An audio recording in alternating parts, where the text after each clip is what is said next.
Oh, we can hear everybody in these. Yeah. We tried to fix yours. They should be fixed today. Cool. So you I should be able. didn't know You should mine be able was to broken. hear yourself and not have to hug the Okay. microphone today. Okay. Yeah, I can hear myself, so. Perfect. Are we live? We're live at the fair again. My name is John Looney. I'm the candidate for House District 81 on the Republican ticket. We have a booth down at the fair where you can come meet all of your Lewis and Clark County conservative Republican candidates. I am here with Katie Fruits. Probably just seen both of us because we like to get on the mics and talk. We're not camera shy. So we wanted to get on here and have a quick discussion about some of the things that voters are asking us in our booth. So I'll start and you can chime in on this morning. Somebody asked me about, they wanted to pass a law to ban cell phones in vehicles because at one point they had been rear-ended and they were certain that the person had been distracted and driving distracted. Mm-hmm. So my response to him was, well, we have laws about driving. We have seatbelt law. It's not a primary law. It means that if you get stopped for another primary reason, a secondary ticket could be you weren't wearing your seatbelt. And then I asked him, so you want to pass a law, a state law that says that you have to wear, or you can't use your cell phone while you're driving. I think there's a city ordinance in Helena that has that. I'd have to research. I'm not 100% sure. But my question was, where do you draw the line? Right. So you want to pass a law that people can't use their cell phones because they're distracted or because there was an accident. It was caused by somebody being on a cell phone. Then can I pass Can a you law? be on a phone call with speakerphone? I don't know. Can you use your cell phone at all? Can I be eating a burger and driving? Can I be talking to my passenger and driving?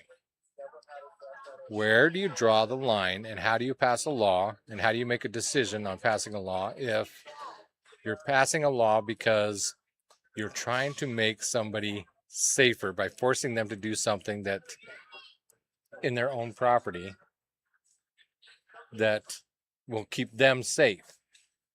What's the argument to that?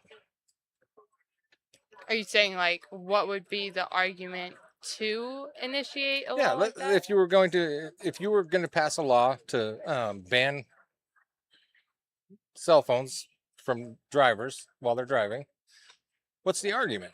I mean, I imagine it would just be the obvious. They would say, would keep more people safe. We've all got. When I started driving, my parents were all the time on top of me, like, don't speed, don't be on your phone, drive safe, make sure you've got enough gas. But also, I don't think that those are things that the government needs to make a law for, is ultimately what it comes down to, is I don't see that as being a necessary part of the government's jurisdiction.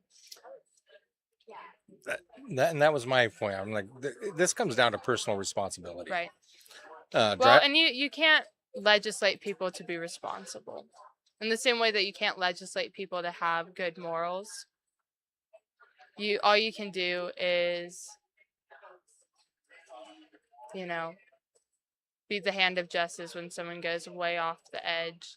I think that's where people get confused about creating laws, is they want to prevent something. Well, there's the accountability thing and personal responsibility. So if I was going to pass a law, then it would be something to the effect of, if you are driving and you were found to be distracted, here's the penalties. But right. It's not illegal to drive and talk on a cell phone. Mm-hmm. It's not illegal to drive and eat a burger.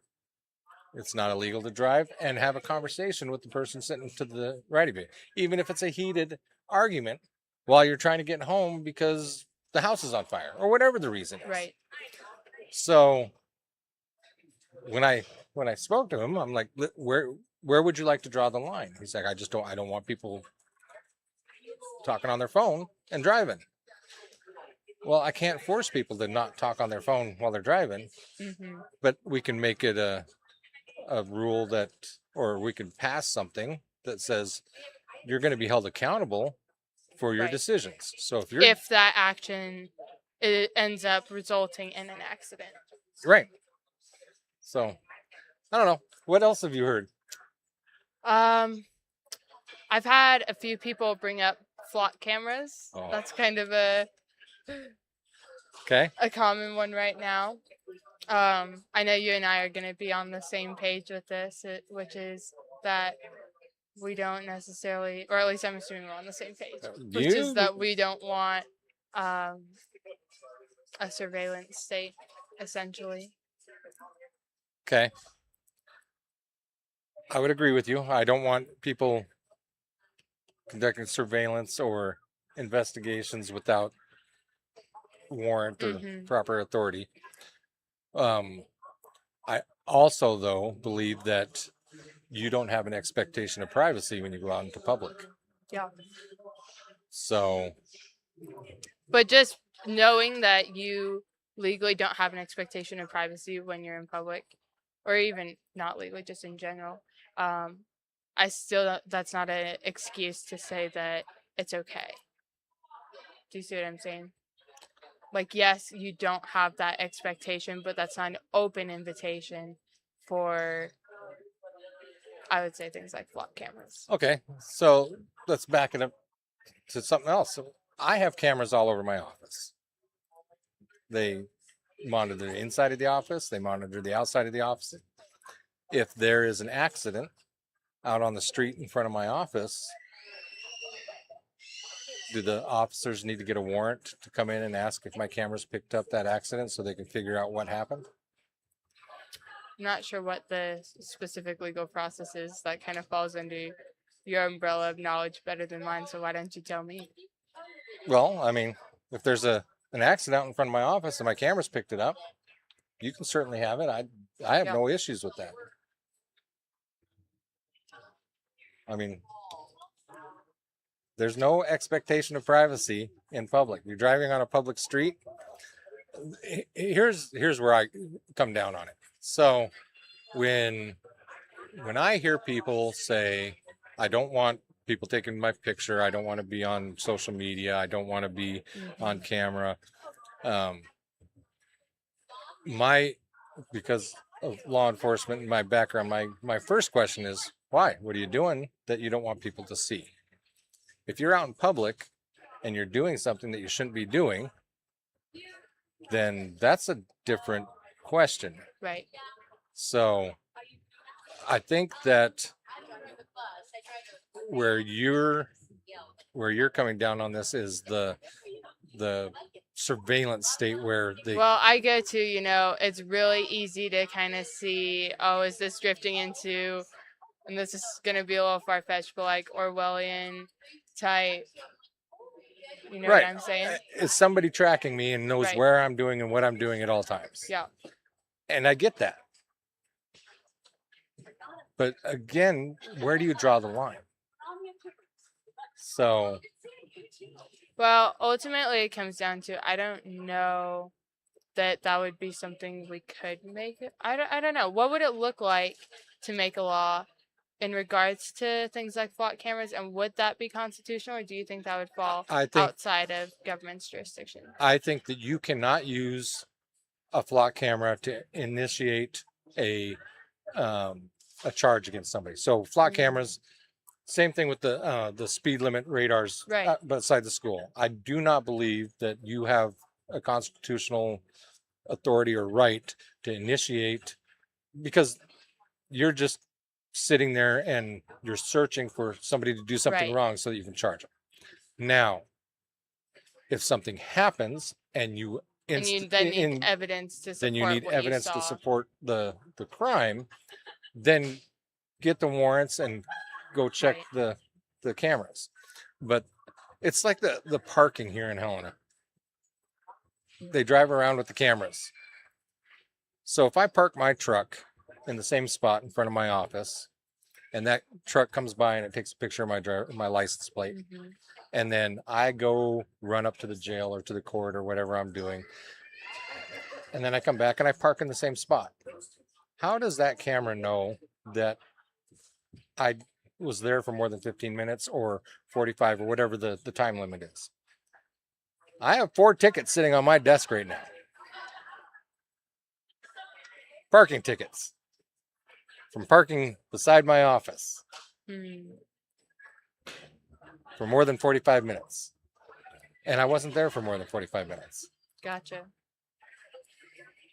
So does that delve into we're just searching for a reason to hand out tickets? And I mean, I'll be honest. I hate paying for parking. So I mean everybody does.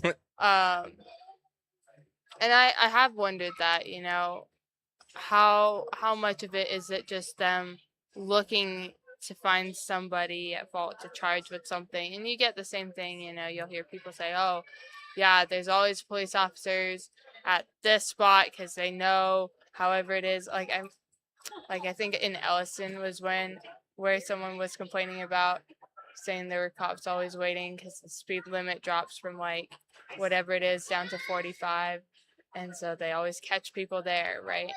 I don't know.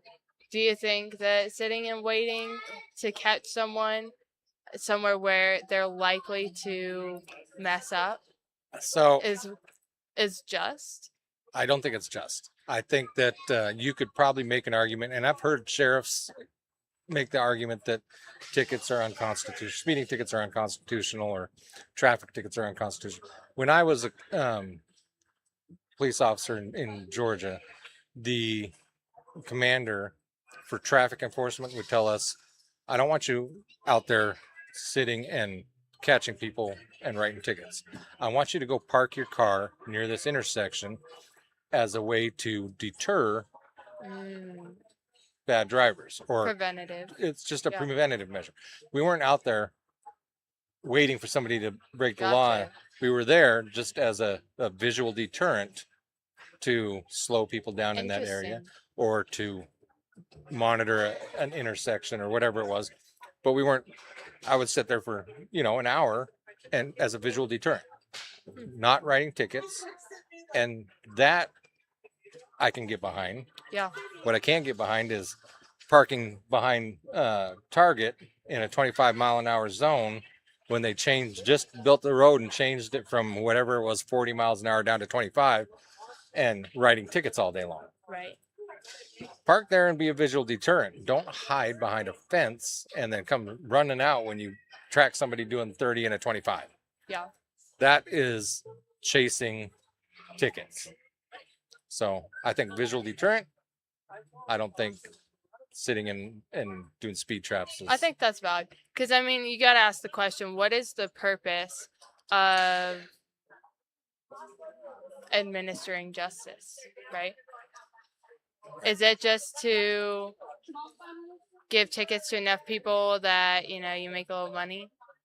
No, that's not at all the purpose, right? I go back to, again, biblical purpose of government is to discourage wrongdoing. So in that way, you're sitting there Yep. as a visual deterrent. I think that's great. What So else? what's another question that we've been getting from some of We've, the voters talking you to know, us? I don't know that we've gotten a lot of questions, and I spend a lot of time and I listen to people, and then you have to explain to some voters that the questions they're asking are for a different level of government. Yeah, all the So, time. We give so many civics classes out here. so there's city ordinances, there's Yeah. local laws, there's state laws, and then there's federal laws. So, as a candidate, when you hear somebody, you listen to them, and then you have to make a decision on having a educational discussion, or um, can we affect this, or is there a way to affect this at our level? Right. So we're both running for a state seat. Do we have any control over what the county commissioners do? Well, maybe we have a local government. We could have, yeah, we have some authority over local governments, but if there's a problem or an issue that would fall under the jurisdiction of county government, it's our job to be like, that's a county issue. Talk to your commissioner. And I think that is important, to be able to tell people, listen, I hear you. Mm-hmm. It's a legitimate argument or problem that you're facing, but here's who you need to talk to. Right. Which is hard because people don't want to hear that. I used to work in the governor's office and would do constituent services. So anytime anyone had a problem with the governor, it was me on the phone. And I got a lot of times where someone would ask about an issue. I would say, oh, that's actually a better question for your state legislature because we don't actually have the jurisdiction to do something like writing a bill. And the response is, don't give me the runaround. Don't give me the runaround. The thing is, I said that wrong. Everybody wants separation of powers until they have a problem. If they have a problem, then they want one person to come in and be able to fix their problem for them. And that's not how our government works, and it's a good thing that that's not how it works. Otherwise, we'd have a dictator. And so when we say, oh, that sounds like a very valid concern, but I think you would be better off talking to this person, it's not us giving you the runaround. No, it's not. It's legitimately knowing what lane we can operate in. Yeah. And which is vital to uphold limited government. So, I mean, I could pass a no parking. I'd write the parking bill for the state, banning all municipalities from being able to issue parking tickets by the use of a flock camera. But we can't do that. No. So I saw somebody come in that I think wants to sit down and have another candidate conversation. So before we cut this one off, we have to thank our sponsor that put our set together. New Vision Thrift. It's awesome. I still haven't been able to sell the table, but I think I got the horse head sold. I got that little lamp sold. I don't actually think any of it is for sale. Just for. She told me that a lot of this stuff can be found down in the thrift shop. But we've heard mixed answers. I think part of it is John might be trying to sell things that aren't technically for sale. I mean, I don't know. Thrift shop, right? I suppose if you offered her enough money. That's what I said. You know, everything can be for sale. But well, thank you for listening to this podcast. We will continue to be here all day and for the rest of the fair. So definitely come stop by. We would love to hear your questions for us and maybe even get you on the podcast. Come and be on the podcast. Come down, enjoy the fair, and sit down and talk to one of your candidates.